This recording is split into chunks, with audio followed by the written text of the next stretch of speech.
महाराष्ट्रात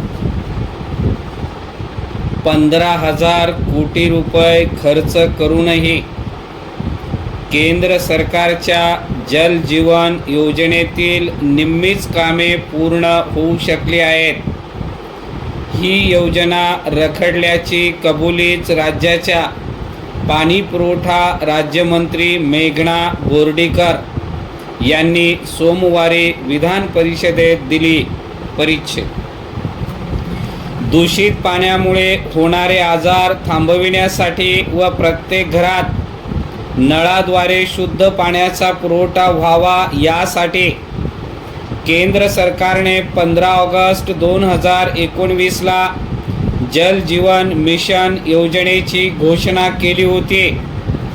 देशातील 16 कोटी ग्रामीण कुटुंबांना नळाद्वारे पाणी पुरवठा करण्याचे उद्दिष्ट त्यावेळी निश्चित करण्यात आले होते. 5 वर्षात ही योजना पूर्ण करावयाची होती, परंतु महाराष्ट्रात योजनेच्या निर्धारित उद्दिष्टाच्या 50%च लक्ष्य पूर्ण करता आले. परिच्छेद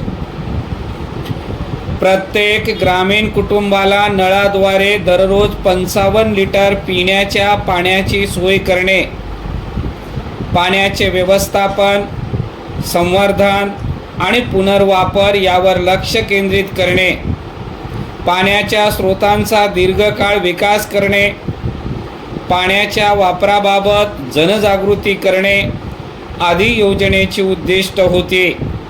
त्यासोबतच योजनेमुळे ग्रामीण भागातील लोकांना पिण्याच्या पाण्याची सोय उपलब्ध करून देणे, पाण्यासाठी महिलांवर दूरवर पायपीट करण्याची वेळ न येणे, पाणी टंचाईची समस्या कायमस्वरूपी संपवणे, दूषित पाण्यामुळे होणारे आजार कमी होणे आदी या योजनेचे फायदे होते. परिच्छेद संपूर्ण राज्यात जल जीवन मिशन कार्यक्रमाअंतर्गत एकूण 51,558 योजना मंजूर करण्यात आल्या. त्यापैकी एकूण 25,549 म्हणजे निम्म्याच योजनांची कामे 4 वर्षात पूर्ण झाली. उर्वरित 26,009 योजनांची कामे सुरू आहेत.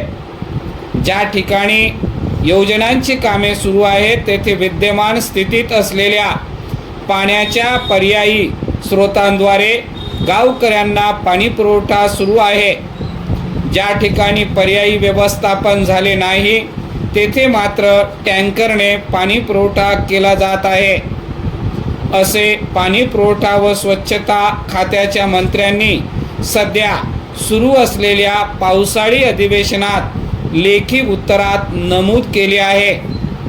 याचा अर्थ जल जीवन योजना राबवूनही ग्रामीण भागात पाण्यासाठी पायपीट थांबलेली नाही हे स्पष्ट होते. परिच्छेद जल जीवन मिशन कार्यक्रमाअंतर्गत राज्यातील अनेक जिल्ह्यात कामे रखडलेली आहेत.